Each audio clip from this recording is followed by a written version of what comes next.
Students, आज हम लोग कक्षा 8वीं गणित में जो पहला अध्याय है उसी अध्याय में वर्गमूल ज्ञात करना एक टॉपिक है।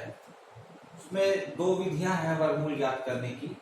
पहली विधि अभाज्य गुणनखंड विधि और दूसरी विधि भाग विधि। अभाज्य गुणनखंड विधि पहले पढ़ाई जा चुकी है और आप लोगों को पता भी होगा, लेकिन आज हम लोग जो यहाँ पढ़ेंगे वो टॉपिक है भाग विधि का, है ना। भाग विधि से किसी संख्या का वर्गमूल कैसे ज्ञात करते हैं ये आज हम लोगों को सीखना है। भाग विधि का एक और फायदा ये भी है कि इस विधि से हम उन संख्याओं के भी वर्गमूल ज्ञात कर सकते हैं जो कि पूर्ण वर्ग संख्याएं नहीं है।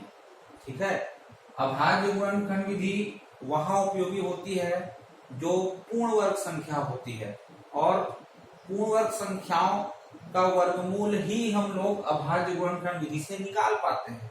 लेकिन जो संख्याएं पूर्ण वर्ग संख्या नहीं होती उन संख्याओं का वर्गमूल भी हम लोग भाग विधि से ज्ञात कर सकते हैं।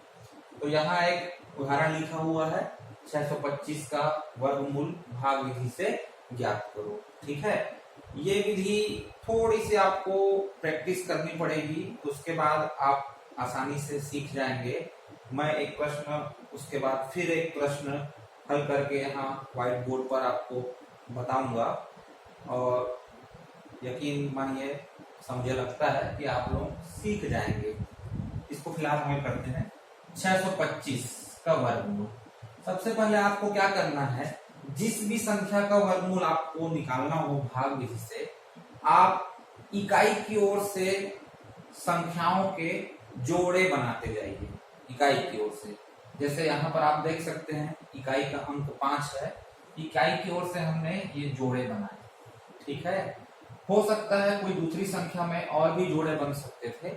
फिलहाल अभी जो हमने संख्या ली है वो 3 अंकों की है, और उसमें इकाई की तरफ से जोड़ी बनाने पर 25 की जोड़ी बनी है, और ये अंक जो है सैकड़े पे लिखा हुआ जो अंक है 6 वो शेष रह गया है। ठीक, इसके पश्चात आपको क्या करना है, आपको एक ऐसी संख्या लेनी है जिसका वर्ग करने पर, ध्यान सुने, एक ऐसी संख्या लेनी है जिसका वर्ग करने पर 6 से छोटी संख्या मिले, या तो 6 मिले या 6 से छोटी संख्या मिले। ये बिल्कुल उसी तरह से है जिस तरह आप लोग प्राथमिक कक्षाओं में भाग निकालना सीखे हैं, उसी तरह से है। तो अगर हम देखें, क्योंकि आप वर्ग निकालना पढ़ चुके हैं, उसके बाद ही हम लोग वर्गमूल में पहुंचे हैं। आपको पता है 1 का वर्ग 1 होता है, 2 का वर्ग 4 होता है, 3 का वर्ग 9 होता है। तो आप यहाँ देख सकते हैं 9 जो है वो इस 6 से बड़ा हो जाएगा, इस वजह से हम नहीं लेंगे। 4 हम बिल्कुल ले सकते हैं। तो वह कौन सी संख्या है जिसका वर्ग करने से प्राप्त संख्या इस संख्या से छोटी होगी, तो वो संख्या है 2। तो हम यहाँ लिखेंगे 2 का वर्ग करने से प्राप्त हुई संख्या 4। अब बिल्कुल जिस तरह भाग विधि में हम संख्याओं को घटाते थे, उसी तरह 6 में से 4 को हम घटा देंगे, बच जाएंगे 2।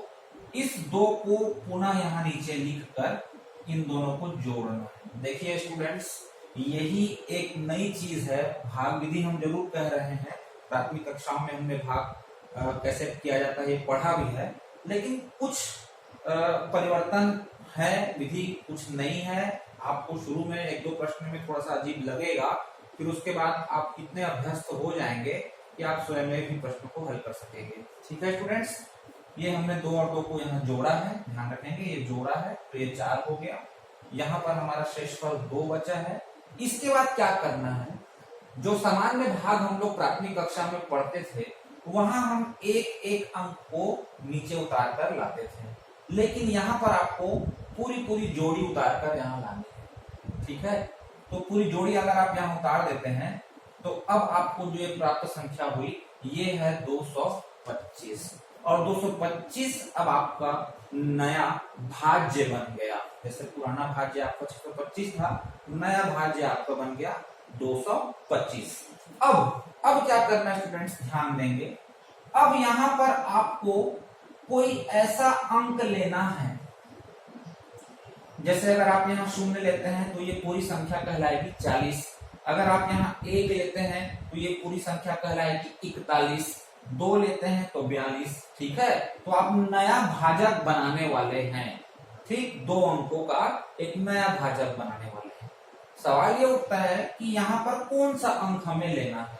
इतना तो तय है कि 0 से लेके हम 9 तक ले सकते हैं, यानी कि यहाँ जो प्राप्त संख्या होगी वो 40 से 49 तक हो सकती है, इससे ज्यादा नहीं होगी। लेना किस तरीके से है? लेना इस तरीके से है कि जिस अंक को हम यहां लिखेंगे वही अंक हम यहां लिखेंगे, और इस संख्या और केवल इस अंक का गुणा करने से प्राप्त संख्या 225 होनी चाहिए या 225 से कम। मैं एक बार पुनः दोहराता हूं, ध्यान से सुने। यहां आप जो भी अंक लेंगे, अगर आप यहाँ 0 लेते हैं तो आपको यहाँ 0 लेना होगा, यहाँ 1 लेते हैं तो यहाँ 1 लेना होगा, यहाँ 2 लेते हैं तो यहाँ 2 लेना होगा। जो अंक आप यहाँ लेते हैं वही अंक आपको यहाँ लेना होगा, परंतु यहाँ जो अंक आप लेंगे उसको इसके साथ संख्या बनाएंगे। जैसे अगर 0 ले रहे हैं तो 40, 1 ले रहे हैं तो 41, 2 ले रहे हैं तो 42, परंतु यहाँ जो आप अंक लेंगे उसको इसके साथ संख्या नहीं बनाना है, केवल वो अंक ही लिया जाएगा। मान लेते हैं मैं अगर यहाँ 1 लेता हूं और यहाँ भी 1 लेता हूं तो ये संख्या हो गई 41, और यहाँ पर ये केवल 1, तो 41 एकम 41, जो कि इससे छोटा है, लिया जा सकता है। इसी तरह से हमको सोचना है इसके नजदीक पहुंच सके।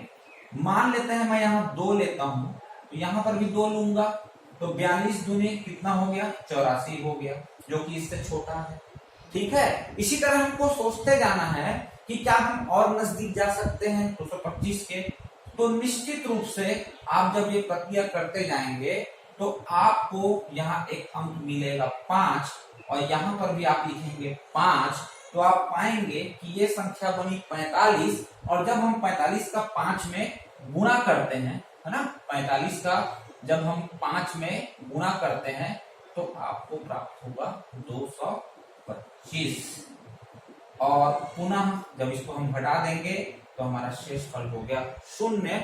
यहाँ जो संख्या प्राप्त हुई है स्टूडेंट्स, वही संख्या इस संख्या का वर्गमूल है, अर्थात 625 का भाग थी। जब हमने वर्गमूल निकाला तो हमें प्राप्त हुआ 25। ठीक है, इसी तरह से हम और भी कुछ उदाहरण यहाँ पर देखेंगे। फिलहाल मैं इसको यहाँ रफ कर रहा हूँ।